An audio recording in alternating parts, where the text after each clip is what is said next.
नमस्कार। आज हम एमएलटी की कुछ प्रॉब्लम्स हैं, इम्पोर्टेंट प्रॉब्लम्स हैं, वो लेके चलेंगे।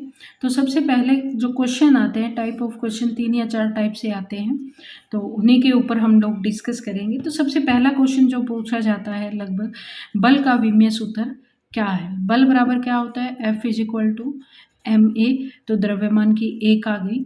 अब त्वरण का क्या होता है? L t - 2। ठीक है, तो L की 1 आ गई और T की -2 आ गई। ठीक है, तो ये आपको अच्छे से याद हो जाएगी। अब नेक्स्ट आती है mL³ T³ A एम्पियर को कर रहा है, तो आपका सीधा सा किस में जाना चाहिए, ये ध्यान में रखना चाहिए कि ये कुछ प्रतिरोध टाइप समथिंग चीज़ होगी। ठीक है, किस राशि की विमाएँ हैं? ऑप्शन दिए गए हैं प्रतिरोध, विशिष्ट प्रतिरोध, चालकता और चालकता। हम लोग क्या करेंगे, यहाँ पे उल्टा चलेंगे, हम लोग इससे फॉर्मूला बनाएंगे, या फिर हम लोग ऐसा भी कर सकते हैं कि इनके फॉर्मूलाज लिख लें तीनों के। तो सबसे पहले हम एक आइडिया बेसिक लग रहा है कि एम्पियर आ रहा है, इसलिए या तो प्रतिरोध होगा या विशिष्ट प्रतिरोध होगा। लेकिन यहाँ पे एक चीज़ आ रही है कि L³ आ रहा है, तो प्रतिरोध हमारा थोड़ा सा गड़बड़ा रहा है, या फिर M आ रहा है जो कि प्रतिरोध क्या हो रहा है, थोड़ा गड़बड़ा रहा है। तो यहाँ पे हम विशिष्ट प्रतिरोध की परिभाषा से देखते हैं। विशिष्ट प्रतिरोध क्या होता है? Rho is equal to R L rho is equal to R A upon L। ये हमारे पास इसका क्या होता है? विशिष्ट प्रतिरोध का फॉर्मूला होता है। ठीक है, तो अब हम इसको चेंज कर सकते हैं अपने अकॉर्डिंग। कैसे? देखिए, R है, सबसे पहले R की बात करते हैं। R क्या होता है? R बराबर होता है ओम के नियम से V/I। V को मैं क्या लिख सकती हूँ? किया गया कार्य किसके ऊपर? चार्ज के ऊपर, और ये I करंट। ठीक है, अब इसको क्या लिख सकते हैं? धारा को क्या लिख सकते हैं भाई? आवेश बटा समय। ठीक है, तो यहीं पे लिख देते हैं WT ऊपर आ गया, और ये क्या आ गया? Q/Q। तो R की वैल्यू क्या आ गई मेरे पास? WT/Q²। ये क्या आ गया? R आ गया। तो ये वैल्यू हम कहाँ पुट करें? इसके अंदर करते हैं। तो इसके अंदर पुट करने पे रो बराबर कितना आ गया? WT/Q² A/L। ठीक है, अब हमें क्या करना है? इनकी MLTs लिखनी है। MLTs कैसे लिखेंगे? W की MLT या फिर वर्क की, या उसकी कितनी होगी? ML² T-2। बस जिस तरह से फॉर्मूला दिया गया है उसी की तरह रखते जाइए। यहाँ पे T, उसके बाद में एरिया के लिए क्या होता है? L2। अब इसके अपोन में देखिए हमारे पास क्या बचेगा? Q² है और L है। ठीक है, तो Q² चार्ज के लिए हम लोग क्या लिख सकते हैं? A² T²। ठीक है, ये लिख सकते हैं A² T²। स्क्वेयर है ना, तो नीचे चला जाएगा। कैसे लिखा ये? धारा क्या होती है? Q/T। तो Q क्या हो गया? दिस एम्प्लाइज I = क्या है? Q/T। तो चार्ज बराबर कितना हो गया? IT। ठीक है, बस यही पुट किया है, तो I को हमने क्या लिख दिया? A से एम्पियर। ठीक है, AT², और दूसरा L की जगह क्या आ जाएगा? Capital L। तो अब आप इसको सॉल्व करोगे ना, तो M तो एक है ही, ये देखिए M एक है। उसके बाद में L कितना है? 2 2 4 हो गया, और एक नीचे से आ गया, तो ये कितना बचा? 3। ठीक है, और अब बात आती है T की, तो -2 -1 बच गया। ठीक है, -1 के अंदर ये -2 जाएगा, तो कितना आ जाएगा? T³ ठीक है, अब A-2, तो ये किसकी होगी भाई? विशिष्ट प्रतिरोध की विमा होगी। ठीक है, थोड़ा सा अपने को केयरफुली चलना होगा। अब बात करते हैं तरंग की तीव्रता। का SI मात्रक पूछा है, तो थोड़ा सा ध्यान रखना है यहाँ पे। तीव्रता क्या होती है? एकांक समय में ऊर्जा प्रवाह की दर, या फिर एकांक क्षेत्रफल से। तो A इंटू टी समय, ऊर्जा बराबर A इंटू टी। ठीक है, तो ऊर्जा को किससे, SI मात्रक है तो जूल से व्यक्त करते हैं। ठीक है, मीटर स्क्वायर सेकेंड। ठीक है, तो इसका मात्रक क्या, मात्रक पूछा है यहाँ पे, विमा नहीं पूछी है, इसलिए ये दिमाग लगाने की ज़रूरत नहीं है।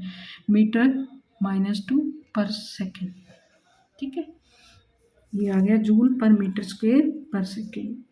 ठीक है, अब नेक्स्ट आता है हमें, मैंने बताया था वेग v की समीकरण दी गई है, v AT² plus BT plus C के द्वारा दिया गया है। t यहाँ पे समय है, तो A B व C की क्या विमा होगी, ये हमें निकालना है। तो देखिए, सबसे पहले LHS की v की विमा क्या होती है, LT-1। ठीक है, अब नेक्स्ट बात करते हैं, स्टेप बाय स्टेप चलते हैं। AT²। ठीक है, तो यहाँ पे क्या आ जाएगी,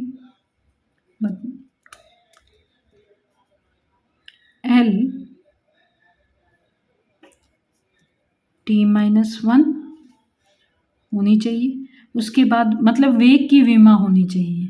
ठीक है, उसके बाद में B LT-1, अच्छा सॉरी, AT ये भी क्या होनी चाहिए, V के बराबर होनी चाहिए। तो LT-1 वेग है, AT² मेरे को दिया गया है, तो यहाँ से ये समय A की विमा कितनी आ जाएगी, LT-3 इधर गया ना, तो ये हो गया -3, तो A की विमा आ गई। अब B की बात करते हैं, ये भी किसकी होनी चाहिए, वेग की विमा होनी चाहिए। तो BT बराबर कितनी है, LT-1। ठीक है, तो यहाँ से B की कितनी आ गई, LT-2। ठीक है, अब C की बात करते हैं, तो C के साथ कुछ भी TV है नहीं, तो सीधा ही क्या होगी, ये वेग की विमा होगी। तो ये कितनी आ गई, LT-1। तो कंप्लीट इक्वेशन क्या बन गई, LT-1 is equal to AT² है ना, तो LT-3 और सीधा लिख दूँ मैं, चलो कोई बात नहीं, इस तरह से लिख देते हैं, T2 प्लस B की विमा आई है LT-2 और multiply T plus LT-1। Solve करोगे तो ये LT-1 बचेगी सबकी, मतलब कि वेग की विमा बचेगी। ठीक है, तो A B C की इस तरह से हम निकालेंगे। अब नेक्स्ट क्वेश्चन आता है, भौतिक राशि जो ऊर्जा का मात्रक नहीं है, जो कि ऊर्जा का मात्रक नहीं है। Volt coulomb, mega electron volt second और Henry ampere square, फेरेड volt metres volt square. देखिए, वोल्ट कूलम नहीं है, सॉरी वोल्ट, हाँ वोल्ट तो है आपके, ऊर्जा का हो गया, क्योंकि ये वोल्ट एकांक समय में किया गया कार्य, इस तरह से हम बोलते हैं चार्ज के ऊपर। ठीक है, तो ये हो गया यहाँ पे चार्ज QV। ठीक है, ये भी ऊर्जा का मात्रक हो गया। Mega electron volt, mega electron volt, mega electron volt second. ठीक है, ये होगा हेनरी एम्पियर स्क्वायर, ये भी नहीं होगा। फेरेड वोल्ट स्क्वायर, ये भी नहीं होगा। ठीक है, तो हमारा क्या हो गया, मेगा इलेक्ट्रॉन वोल्ट सेकेंड। ठीक है, उसके बाद में 6 आ गया, यदि C व R क्रमशः, ये देखिए बहुत अच्छा क्वेश्चन है, धारिता व प्रतिरोध को प्रदर्शित करते हैं, तो CR की विमा बताइए। ठीक है, तो CR बेटा सीधा सा आपको कंफ्यूज नहीं होना है, RC मतलब कि टाइम कांस्टेंट, और टाइम कांस्टेंट क्या होता है, 1 होता है। ठीक है, तो अब आप इसकी विमा क्या लिखोगे, M0 L0 T1। ठीक है, तो यहाँ पे करेक्ट आंसर ये नहीं है, ये वाला क्या होगा, करेक्ट होगा। तो कहीं प्रतिरोध की निकालने बैठ जाओ, संधारित्र की निकालने बैठ जाओ, इतने में टाइम निकल जाएगा। तो ये माइंड में ध्यान रखिए कि CR दिया है या RC दिया गया है तो वो क्या है, एक तरीके से टाइम कांस्टेंट है। तो इस चीज़ का ध्यान में रखिए, क्वेश्चन हो जाएगा। ठीक है, उसके बाद आते हैं हम 7th क्वेश्चन पे। यदि बल F, लंबाई L तथा समय T को यदि मूल मात्रक माने तो द्रव्यमान का विमेय सूत्र बताइए। वैसे भी मूल मात्रक है, बल थोड़ा अलग आ गया, लंबाई और समय मूल मात्रक है। ठीक है, तो हमें इस लाइन से कोई ज़्यादा मतलब नहीं है। तो द्रव्यमान का विमेय सूत्र हमें बताना है। द्रव्यमान का विमेय सूत्र बताना है, आपके पास फॉर्मूला क्या है भाई, F बराबर ma मा।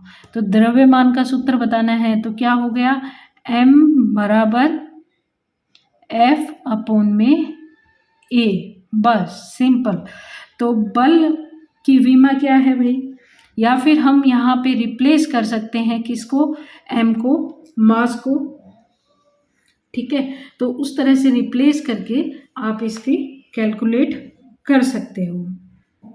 ठीक है, तो कैसे करेंगे, बल बराबर क्या होती है विमा, ML T-2।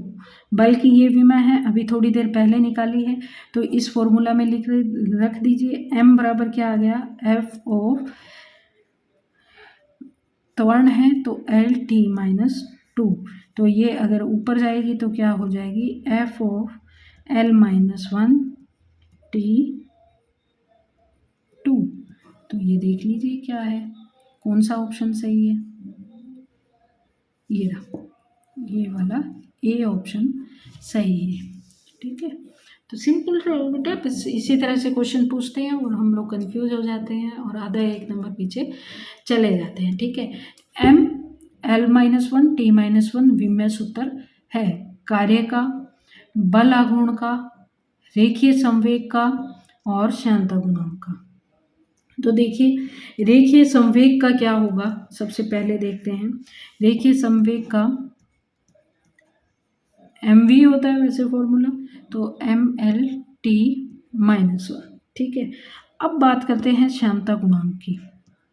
ठीक है, श्यानता गुणांक क्या होता है, n ऑफ F अपॉन में A इंटू डेल्टा V और में डेल्टा x। यहाँ से हमें कुछ खास मिल सकता है। ठीक है, तो बल की विमा हमारे पास कितनी थी भाई, ML-T-2।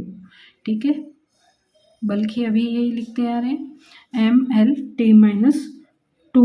उसके बाद में विमा रखते जाइए, इसकी एरिया की कितनी हो जाएगी, L2 और L-T-1 और डेल्टा x की वापस क्या हो जाएगी, L। ठीक है, ये हो गई।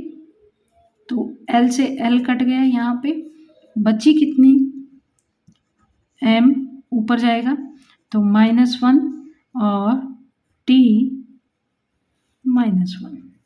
ठीक है, तो ये विमा आ गई हमारे पास, सिंपल।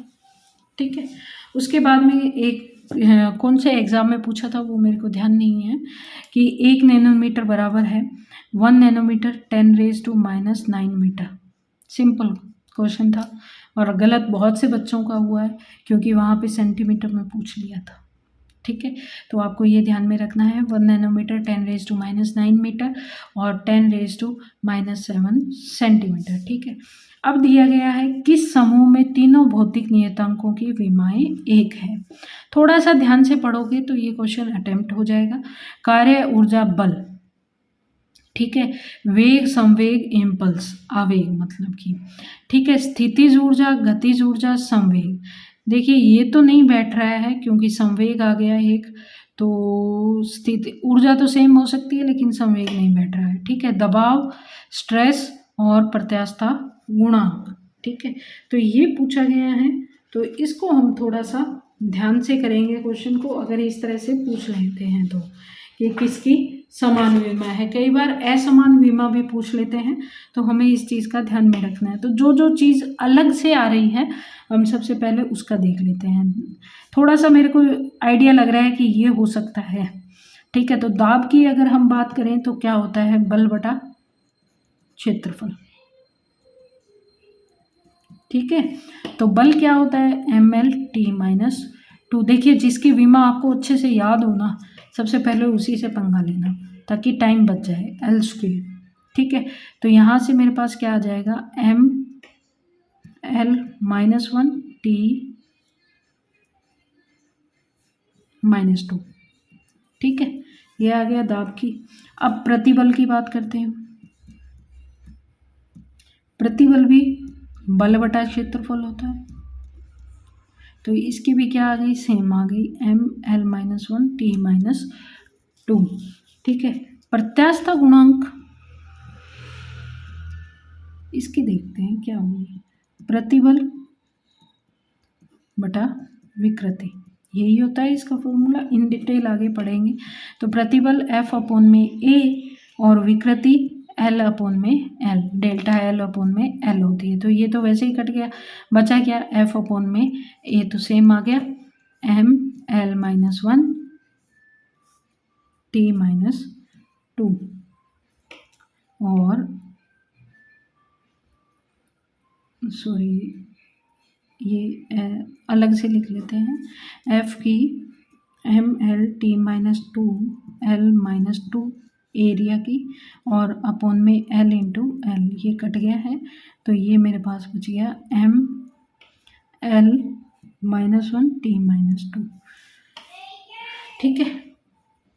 तो ये हमारा आंसर हो गया, ठीक है। तो अब बात करते हैं यंग मापांक व विमेय सूत्र की। यंग मापांक जो है, यंग मॉडुलस जो है, उसका विमेय सूत्र, ये कई बार पूछा गया है क्वेश्चन, ठीक है। अलग अलग एग्जाम्स में पूछा गया है, ठीक है। तो यंग मापांक क्या होता है, वही बात, प्रतिबल बटा विकृति। तो इसका द्रव्यमान आप सूत्र डायरेक्ट भी लिख सकते हो, क्योंकि अभी हमने निकाला है, तो ये आ जाएगा इसका, ठीक है। किस समूह की विमाएं समान नहीं है, ये देखिए यहाँ पे समान पूछा था और यहाँ पे समान नहीं है। कोणीय संवेग व प्लांक नियतांक, जड़त्व आघूर्ण व बल आघूर्ण, ठीक है। कार्य व बल आघूर्ण, आवेग और संवेग, ठीक है। आवेग और संवेग तो एक ही चीज है, इसलिए इसकी तो समान हो गई। कार्य और बल आघूर्ण, कार्य और बल आघूर्ण, ठीक है, इसकी सेम नहीं है, सेम है, सॉरी, कार्य और बल आघूर्ण इसकी सेम आएगी।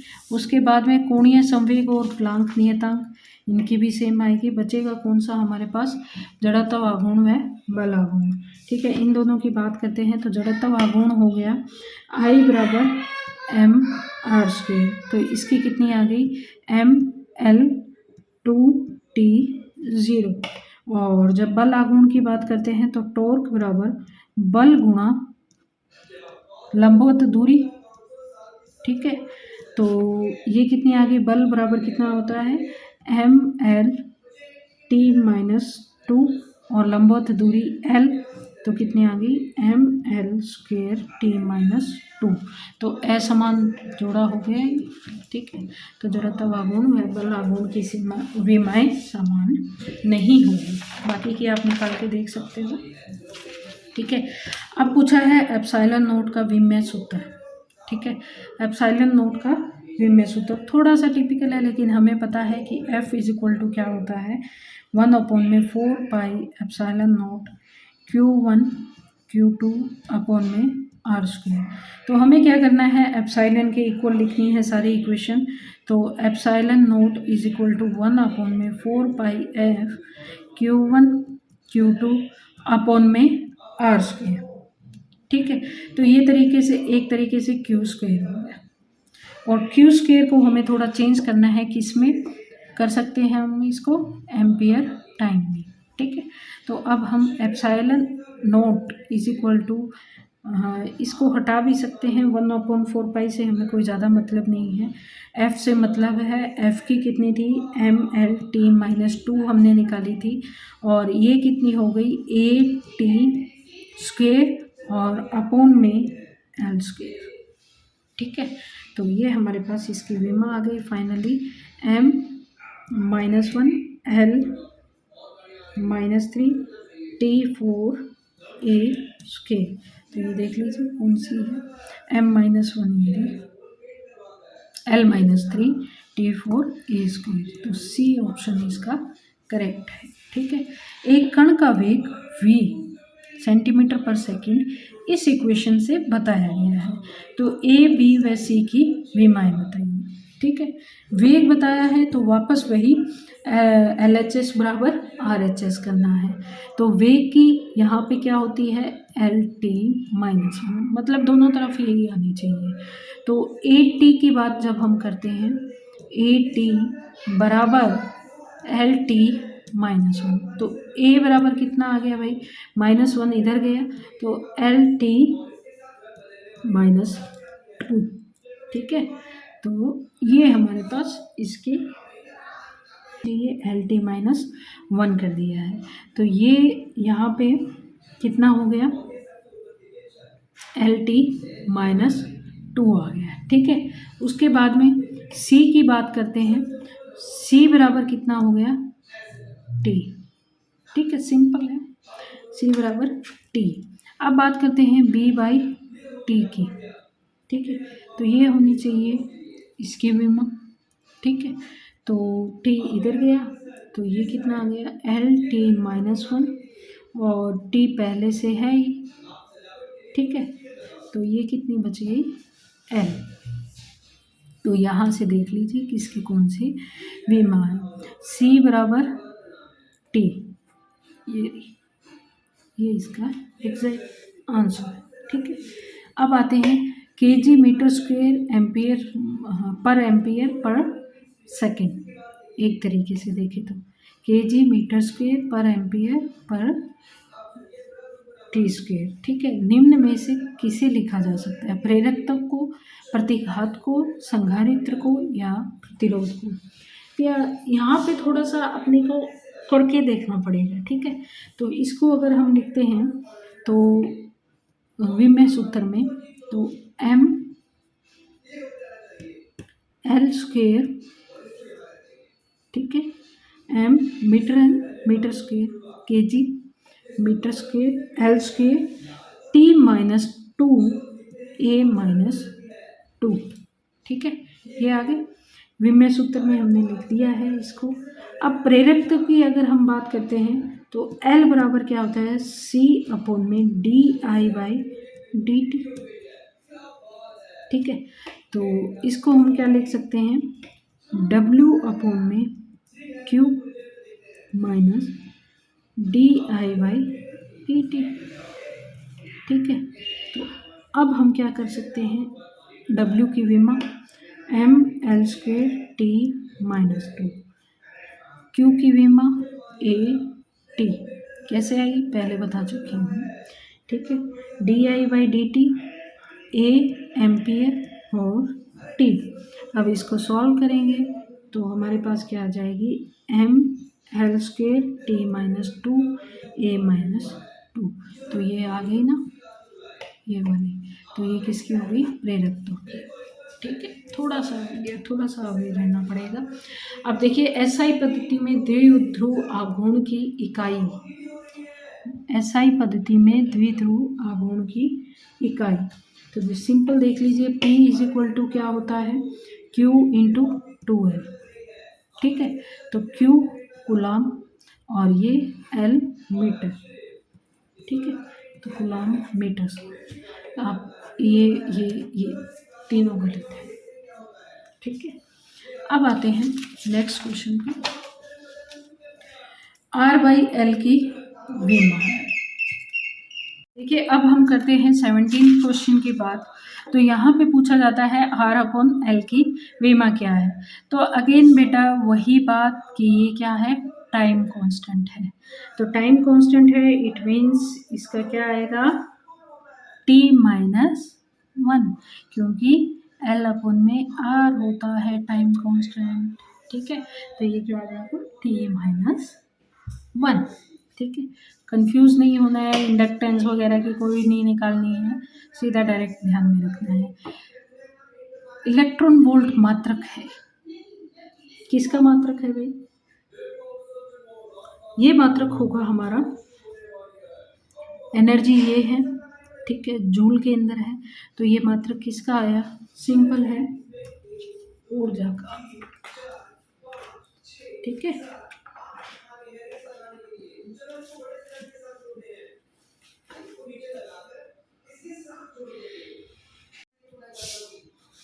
अब नेक्स्ट चलते हैं हम चुंबकीय आघूर्ण की इकाई। चुंबकीय आघूर्ण हमें पता है किसके बराबर होता है? NIA के। तो I क्या है? एम्पियर है, और A क्या है? मीटर स्क्वायर है, एरिया, ठीक है।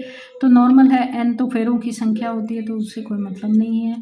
तो हमारे पास क्या होगा? एम्पियर पर मीटर स्क्वायर नहीं होगा, केजी मीटर स्क्वायर नहीं होगा, एम्पियर मीटर नहीं होगा, कौन सा होगा? एम्पियर मीटर स्क्वायर, ठीक है। अब 20वां क्वेश्चन आता है हमारे पास, एक फोटोन की ऊर्जा E बराबर h न्यू है, तो h की विमाएँ क्या होगी? ठीक है, फोटोन की ऊर्जा दी गई है, प्लैंक कांस्टेंट की आपसे विमा पूछी गई है, तो सिंपल है, E is equal to H nu हमारे पास फॉर्मूला है। तो h बराबर क्या आ जाएगा? E अपॉन में न्यू, ठीक है।